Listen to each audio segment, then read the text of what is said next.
Brought you by UTL solar 78,000కు subsidy పొందండి. సబ్సిడీతో UTL on grid solar system ను ఇన్స్టాల్ చేసుకోండి.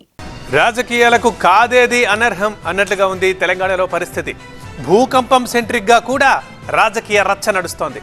సీఎం రేవంత్ రెడ్డి అబద్ధపు ఓట్లు వేయడమే భూకంపానికి కారణమని బీఆర్ఎస్ నేత పాడి కౌశిక్ భగ్గుమంటుంటే, సైన్స్ అంటే తెలియని వ్యక్తి ఎమ్మెల్యే అవ్వడం కామెడీగా ఉందంటూ కాంగ్రెస్ కౌంటర్ అటాక్ చేస్తోంది. దీంతో రెండు వర్గాల మధ్య పొలిటికల్ ప్రకంపనలు పీక్స్ కి చేరాయి.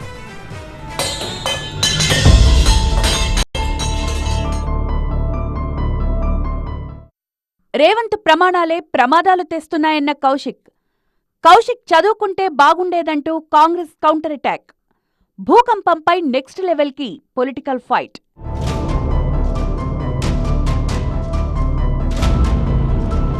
తెలంగాణలో వచ్చింది భూకంపం కాదు, దేవుడు పంపిన రెడ్ సిగ్నల్ అంటున్నారు బీఆర్ఎస్ ఎమ్మెల్యే పాడి కౌశిక్ రెడ్డి. ఇప్పటికైనా సీఎం రేవంత్ రెడ్డి అబద్ధపు ప్రమాణాలు మాని జాగ్రత్తగా ఉండాలంటూ దేవుడు పంపిన మెసేజే ఈ ఎర్త్క్వేక్ అంటున్నారాయన. పదే పదే అబద్ధపు ఓట్లు వేసి తెలంగాణ ప్రజలతో ఆడుకోవద్దంటూ ఆగ్రహం వ్యక్తం చేశారు. ఎక్కడికి వెళ్తే అక్కడ ఓట్లు వేయడం మానుకుంటే రాష్ట్రానికి మంచిదన్నారు. ఇలా దేవుడే పైనుంచి నీకు సిగ్నల్ పంపించిండు. నువ్వు నా మీద ఓట్లేసి అబద్ధాలు చెప్తా ఉన్నావు, బిడ్డ జాగ్రత్తగా ఉండు అని ఇవాళ భూకంపం తెప్పించిండు తెలంగాణలో. ఇది వాస్తవం కాదా?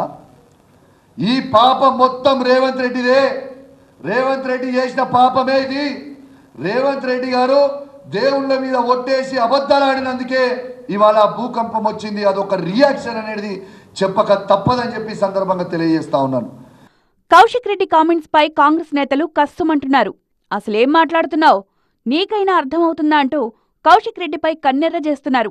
భూకంపం ఎందుకొస్తుందో తెలియని వ్యక్తి ఎమ్మెల్యే అవడం విడ్డూరంగా ఉందంటున్నారు. మహిళా కార్పొరేషన్ చైర్మన్ శోభారాణైతే కౌశిక్ రెడ్డిపై ఓ రేంజ్లో నిప్పులు చెరిగారు.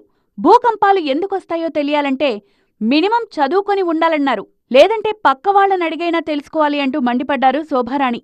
నిజంగా పాడి కౌశిక్ రెడ్డి దమాక్ లేనట్టుంది. చదువుకున్నాడా లేకపోతే ఇంకేదైనా చేసినా మాకు అర్థమైతే లేదు. భూకంపాలు ఎందుకు వస్తాయి తెలుసుకోవాలి ఫస్ట్. ఇంగిత జ్ఞానం లేకుండా, కనీస పరిజ్ఞానం లేకుండా రాజకీయాలు ఎట్లా చేస్తున్నావో అర్థం కావట్లేదు. అసలు నువ్వు ఎమ్మెల్యేగా దేనికి పనికిరావు, ఫస్ట్ రాజీనామా చేయి. నీకు కనీస పరిజ్ఞానం కూడా లేదు. భూకంపాలు ఎందుకు వస్తాయి? రేవంత్ రెడ్డి గారు దేవుళ్ళ మీద ఓట్లేస్తే భూకంపాలు వచ్చినాయా? సైన్స్కు నమ్మకానికి తేడా తెలియదు నీకు. సిగ్గు బుద్ధి లేదు. అందుకే నేను చెప్పాను మొన్న, పిచ్చి పిచ్చిగా మాట్లాడకు కౌశిక్ రెడ్డి, పిచ్చి పిచ్చిగా మాట్లాడితే చెప్పు దెబ్బలు తింటావు అని చెప్పేసి ఆ రోజు చెప్పినాము. కొంచెం తగ్గినావు కదా అనుకున్నాం, కానీ మళ్ళీ మొదలు పెట్టినాము. మంచి పద్ధతి కాదు ఇది, మంచిగా మాట్లాడడం నేర్చుకో. మొత్తంగా భూకంపం సెంట్రిక్ గాను పొలిటికల్ రచ్చ నడుస్తోంది. ఈ ఇష్యూపై కాంగ్రెస్ పెద్దలు ఎలా రియాక్ట్ అవుతారో, ఇంకెలాంటి కామెంట్స్ చేస్తారో, ఇష్యూ ఇంకెంత దూరం వెళ్తుందో చూడాలి. Brought you by UTL solar 78,000కు సబ్సిడీ పొందండి. సబ్సిడీతో UTL on grid solar system ను ఇన్స్టాల్ చేసుకోండి.